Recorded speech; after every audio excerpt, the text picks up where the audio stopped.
In 1976, a plane carrying a ton of grade A Mexican marijuana crashed into a frozen lake in Yosemite. Broke climbers found the stash and became rich. That's the legend you might have heard. But that legend isn't the whole story. It's actually far stranger and much more interesting than that. This wasn't a simple story of a crash and a lucky discovery. It was a story that started with a paranoid pilot, a man who believed someone was trying to kill him before he even took off. It's a story of a terrible federal operation, one that left in today's money a $20 million crime scene completely unguarded. This is a tale about a campfire story that turned the dirt poor climbers at Camp 4 into temporary kings. Forget the rumors, this is what really happened with Dope Lake.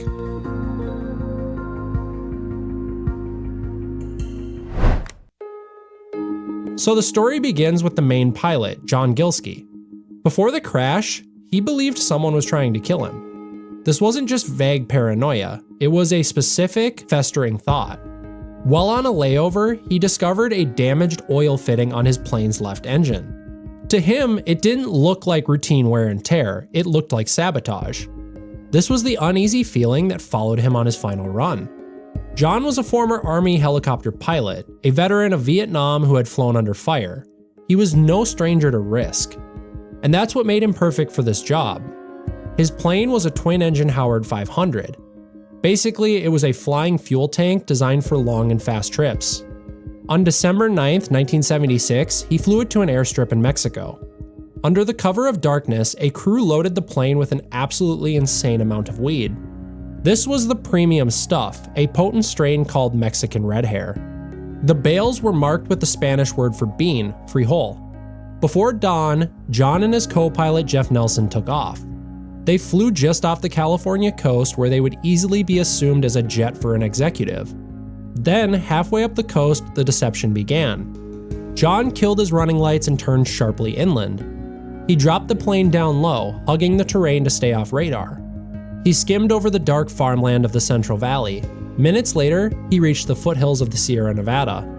The plane continued to hug the rocky slopes, carrying a cargo that today is worth $20 million just by crossing the border. The next chapter of this story begins with Ron Likens. He was a waiter at Yosemite's famous Ahwahnee Hotel. In January of 1977, he and a coworker planned for a few days off. They intended to meet friends and snowshoe into the backcountry. That year was different in Yosemite. California was in the second winter of its worst drought in a century. This meant snowfalls had been light. The roads to high elevation passes were mostly open, and the backcountry had less snow than usual, making it far more accessible. The Ahwahnee crew was a tight-knit group. Many were young people drawn to the wilderness of the valley. They were a bridge between two worlds, the postcard version of Yosemite with its happy families, and the far-out reality of California in the 1970s. Ron and his friend parked their car where the snowplows stopped. They put on their snowshoes and started up the mountainside. To save time, they took a very direct route instead of following the winding trail. About 8 miles out, they realized they had lost the trail markers. As Ron scouted for a sign of direction, he saw something that didn't belong. Suspended between two trees was a large piece of metal. He was almost directly underneath it before he realized what it was, an airplane wing.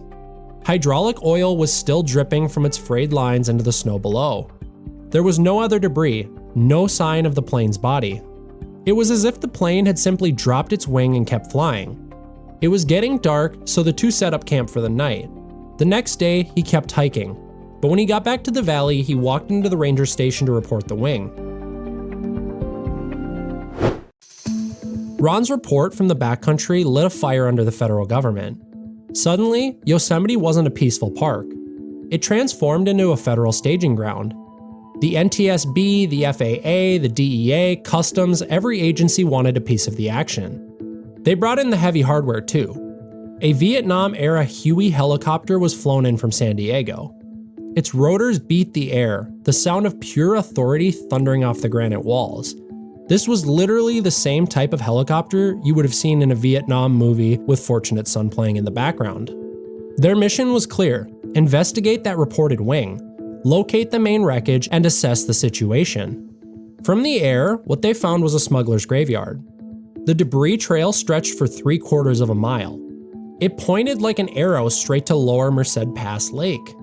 There, the plane's body was ripped open and locked in the ice. Bales of Mexican marijuana littered the shoreline. The agents got to work, but the mountain immediately fought back. The altitude was brutal for such a mission, just under 10,000 feet. And while the drought meant less snow than usual, the real problem was with the ice. They fired up chainsaws, trying hard to wrestle weed from the lake's frozen grip. The work was slow and the chainsaw blades dulled quickly. The recovery was a chaotic mess, both on and off the mountain. Funny enough, they didn't have anywhere to store the evidence, at least not for something that big, so they stuffed the frozen bales of weed into a tiny jail cell. As it started to thaw, a slimy pot-infused runoff started to leak. It dripped through the floorboards and right into the fire chief's desk below. It wasn't just a crime scene anymore, it was a bureaucratic disaster at this point. Back at the lake, they were trying to send in divers to pull out more bales and the bodies.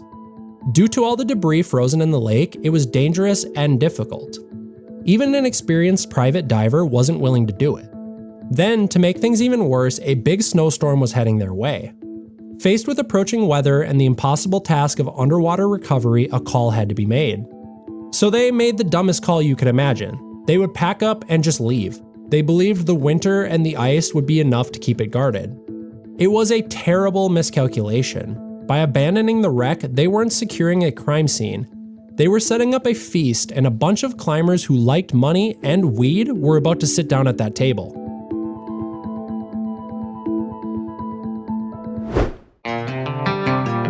So while the feds were bungling the recovery, the pilot's wife was living in a nightmare. Pam Gilski had an ominous and terrible dream. She saw her husband's body upside down in the cockpit of his plane. On top of that, he failed to check in like he was supposed to. Knowing something was up, she just went straight to the authorities. She told them everything she knew about his smuggling work. But in return, the DEA gave her nothing but complete silence. Desperate for answers, she chartered her own plane. She flew her husband's likely route in Mexico. After some time, she gave up and went home. Finally, after weeks of waiting, an agent called. He confirmed her husband's plane had been found in Yosemite. That's when Pam called the only person she trusted in her husband's world, a lawyer from Seattle named Jeffrey Steinborn. Jeff really didn't like John. He thought the guy was a prick, but that's probably partially because he had a history with Pam. The two had been a thing a long time before. So as a favor to someone he probably was still in love with, he got involved. He flew from Seattle, rented a car, and got a hotel outside the park. It seems like he didn't really have a plan to actually do anything. So for 3 days, he made the rounds in local bars and restaurants. His break came when he miraculously picked up on a conversation involving a DEA pilot. Between the pilot's story and his own intuition, Jeff was able to figure out the whole picture. He now understood the truth. The wreck, the bodies, and a fortune in weed were just sitting on the mountain. And absolutely nobody was watching it.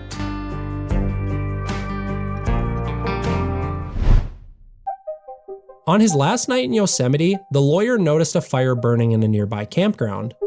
Being the 70s and the lawyer of a smuggler, he just lit up a joint and walked over. He found about a dozen young campers around a fire, so naturally, he just passed his joint around. He never revealed who he was, instead he just started telling the craziest story they'd ever heard. It was a fantastic tale about an airplane full of dope. He laid out the whole situation, how the feds had left it unattended, and how the fortune in weed was just sitting up at that lake. Completely unguarded, just waiting for someone to go get it. For Jeff, this wasn't about making a profit or starting a criminal enterprise. He was later quoted saying he just had a romantic notion. He felt that the beautiful weed sitting in the lake was better smoked than sitting in evidence. From the moment Jeff left, rumors started to spread from that fire like embers in the wind. Was the plane owned by the mafia? The government? Was it a trap? Or maybe it was the score of a lifetime. So, the outcasts of the valley began to plan.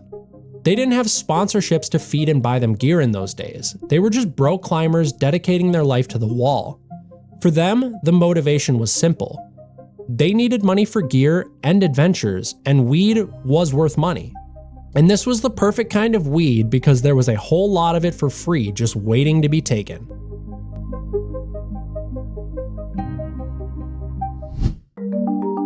The first people to act on the lawyer's tip were the legends of the valley, the Stone Masters. Guys like John Bakar and Jim Bridwell. These were some of the best big wall climbers. Their conditioning and knowledge of the backcountry made this easy work. And they saw the opportunity for what it really was, a once-in-a-lifetime score. So these guys just jogged right up to the lake and then came back with load after load. The gold rush had now officially began. Soon, the trail to Lower Merced Pass Lake became a highway of opportunists. Early arrivals tossed their sleeping bags and clothes along the shore. It wasn't because they already broke into the stash, but rather some simple math. The weed was worth a lot more money than their gear, and they could just buy new stuff later. Eventually, the site was littered with abandoned tools, sticks, poles, and even an axe. But once the word got out to more than just the climbers, it got tense. With so many outsiders showing up, things got dangerous. There were drug dealers and other types of, quote, lowlifes from California's Central Valley. At one point, a guy tried to steal a bale from a climber's stash. To teach him a lesson, someone held a running chainsaw 3 inches from the guy's neck. That was the end of that. But before everyone and their mother knew about the weed, there was Chuck, a 17-year-old kid. He wasn't a legend, he was a noob who had a dream to get really good at climbing. But the kid had no money for gear. So once he realized weed was worth money, he decided to go for it. He and 2 friends hiked wearing tennis shoes with mostly empty backpacks. When he arrived, all the surface weed was gone.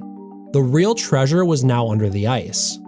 After hours of chopping through 3-foot thick ice, they saw nothing. He stuck his hand in the water and didn't feel anything. Then he grabbed a metal rod and eventually they pulled out some weed.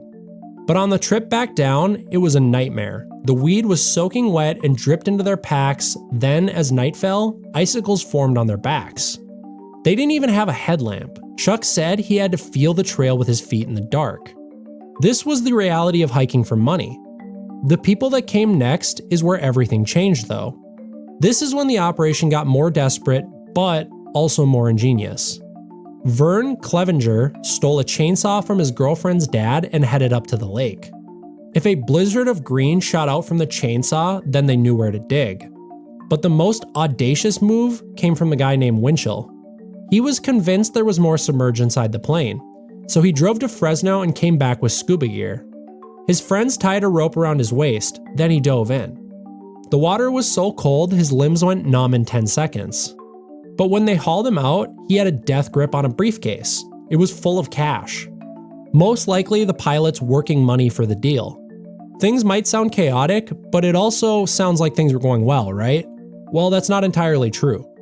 A lot of the weed that was recovered was drenched in jet fuel. It was so tainted that it would spark and crackle when they tried to smoke it. You'd think that would make it worthless. But one of the logistics guys knew that weed was weed, a true genius. And funny enough, he was right. This stuff was peddled for top dollar regardless. Things were changing in the park a little too much at this point to go unnoticed. Guys who a few weeks ago were surviving on butter were now eating steaks. The parking lot at Camp 4 started to look different too. One climber had left the valley in a dying DeSoto. He came back in a candy apple red Lincoln Continental. He even had the fuzzy dice and everything else. Another guy came back on a Harley. But the award for audacity has to go to a climber named Hank. He walked right into the Yosemite bar one night wearing a full buckskin suit. He had a Latvian model with him who barely spoke English. That night, he spent $800 in 1977 cash on drinks for the entire bar. This guy even bought a round for the park rangers. Just think about that for a second. You're literally buying drinks for the cops with money from drugs they were supposed to protect. The sheer nerve of this is impressive. But the biggest joke of all was their grand climbing trip to Europe. The whole point of the money was supposed to be funding bigger and more ambitious climbs. They took a charter plane to New York, then flew the Concorde to London. Their destination was the French Alps. Except they got a little sidetracked hanging out with women that charged hefty fees, if you know what I mean. 2 weeks later, they had partied away a fortune and never even saw the mountains. Regardless of how funny it is, you can only pull stunts like that for so long. Eventually, someone in charge is going to connect the dots. And that's exactly what happened. All that new money and shiny hardware left a trail. The Rangers weren't totally clueless, they started hearing things. Road crews were reporting way too much traffic on the trail. Then, a call came in from the commercial diver in Fresno. This was the same expert the feds hired to try and recover the bodies a few months earlier. He reported a sudden rush on his rental gear from young kids with no experience. And they all said they were going diving in Yosemite. It was obvious at this point exactly what was going on. So on April 13th, a day that became known as Big Wednesday, the authorities had had enough. 6 armed rangers loaded into a Huey and made a surprise raid on the lake. When they landed, they found a scene that looked more like a military camp than a national park. There was a whole makeshift village of tents, tarps, and fire pits. The moment the chopper appeared, everyone who was there had ran away. And because of this, the Park Service was really embarrassed. The official excuse was that they underestimated the entrepreneurial spirit of the community. Which honestly is just nuts because you left millions of dollars of weed unattended and you're expecting people aren't going to go get a lottery ticket they know is going to cash? That's absolutely nuts. But regardless, you'd think that raid would lead to serious consequences. But after all that drama, only 2 people were arrested. And even their arrests got thrown out on a technicality. So here's the bottom line. No one was ever convicted for what happened here. As for the remains, it wasn't until mid-June that the lake was finally thawed. A salvage company pulled the wrecked plane out of the water. Despite the hilarious stories that came out of it, there's the extremely real aspect of 2 deaths. And during the removal of the plane, Jeff Nelson's body floated to the surface. John Gilski, however, was found still strapped inside the cockpit. It was exactly as his wife had seen in her dream. And years later, when Pam was told all the wild stories about the climbers, she laughed. She said it was exactly John's kind of scene. Her final thought on the whole thing was that the climbers got a chance to push the limits of their sport, and that, ultimately, John would have loved.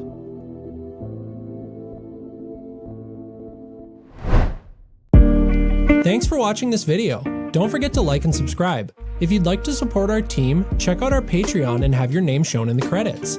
We really appreciate all our patrons. You are making this dream and these videos possible.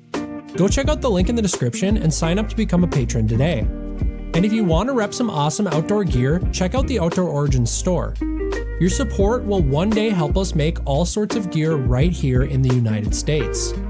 And if you liked this video, you will absolutely love the next one showing on the screen right now. It's exactly what we think you'll want to see next. Thanks for being a part of the Outdoor Origins community, and we'll see you in the next one.